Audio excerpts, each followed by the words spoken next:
প্রিয় দর্শক, সবাই কেমন আছেন? আশা করি সবাই ভালো আছেন।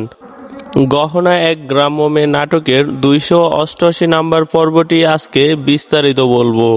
আর ভিডিওটি সবাই দেখার জন্য অবশ্যই চ্যানেলটি সাবস্ক্রাইব করে রাখুন আর সাবস্ক্রাইব করে দেখতে থাকুন আজকের পর্বটি। এপিসোডের শুরুতেই আমরা দেখতে পাই আয়ুষ্মান যেন কাকে ফোন করতেছিল আর ফোন সুইচ অফ পাচ্ছিল। আসলে বাহিরে কারা যেন গুলি বর্ষণ করতেছিল, সেই জন্য সে পুলিশকে ফোন করতে যাচ্ছিল।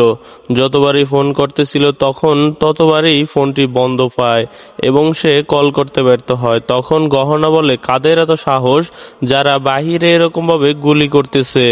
এদিকে আমরা দেখতে পাই গজরি মেয়েটা একদম ভয়ে কাঁপতেছিল। তখন গহনা তাকে বলে যে অনেক বুদ্ধি করে আর সাহস করে থাকতে হবে, কারণ তুমি একা নও, তোমার গর্ভে আমাদের সন্তান আছে, তার নিরাপত্তার দায়িত্ব সম্পূর্ণ তোমার, তুমি মনে সাহস রাখো। তারপরেও গহনার কথা শুনে গজরি মেয়েটার মন খুবই ব্যথিত ছিল। তার স্বামীর কথায় সে ভীষণ কষ্ট পেয়েছিল। তখন গহনা তাকে সান্ত্বনা দিয়ে বলে তারা লোক খারাপ নয়, পরিস্থিতির শিকার হয়ে তারা এসব কথাগুলো বলেছে। তখনই আমরা দেখতে পাই যে গুলির শব্দগুলো বন্ধ হয়ে গিয়েছে। অন্যদিকে তো ঈশানের মা চাকরি বিভিন্ন ধরনের তালবাহানা চালিয়েই যাচ্ছিল। পণ্ডিতজির কথা অনুসারে তেলের রং বদলে যাওয়ার কথা ছিল, কিন্তু তেলের রং বদলায়নি। তখন পণ্ডিতজি বলে তেলের রং যদি না বদলায় তাহলে ধারণা করাই যাচ্ছে তাদের কিছুই হয়নি, তার মানে এগুলো সবই চালাকি, এদের কিছুই হয়নি। তখন চাকরি ভয় পেয়ে উঠে দাঁড়ায়। চাকরির ডাক্তারের রিপোর্টও ছিল খুবই নরমাল।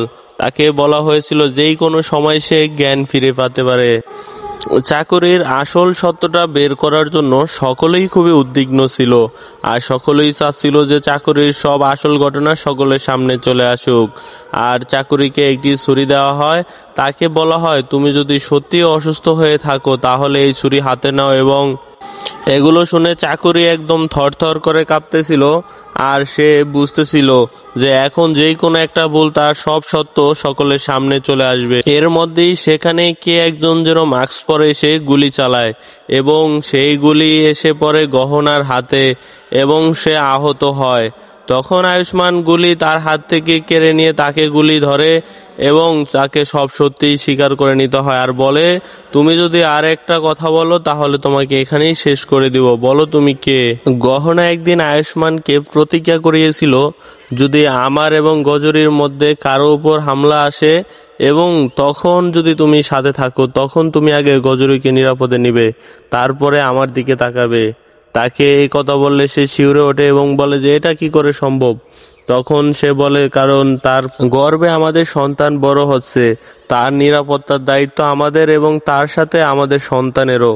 তুমি কোনো কথা বলো না, তুমি আমাকে কথা দাও যে আমাদের দুজনের মধ্যে কেউ যদি আক্রমণ করে তুমি আগে গজরিকে বাঁচাবে।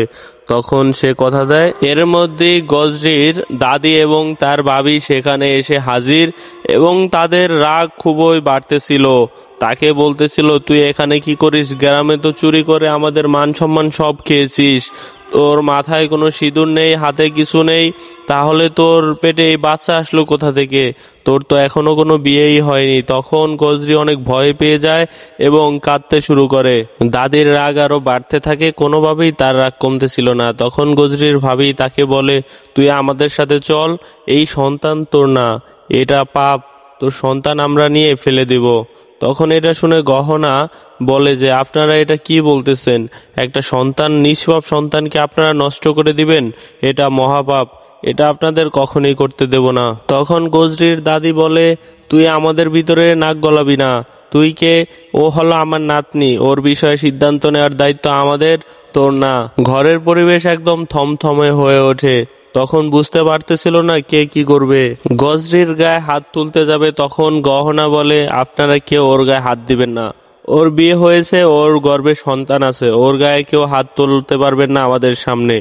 আর তখন সে আরো রাগ হয়ে যায় এবং বলে গজরির বিয়ে হয়েছে তো কার সাথে হয়েছে আর কার সন্তানই তার পেটে আছে। আর এখানেই এপিসোডটি শেষ হয়ে যায়। গজরির বিয়ে কোথায় হয়েছে আর তার স্বামীকে, আর এই সব সত্যগুলো এতদিন লুকায়িত ছিল কেন, আর এই সব কিছু দেখার জন্য অবশ্যই আমাদের চ্যানেলটি সাবস্ক্রাইব করে রাখুন। আমরা আগামী পর্বটি খুব শীঘ্রই আমাদের চ্যানেলে আপলোড করব।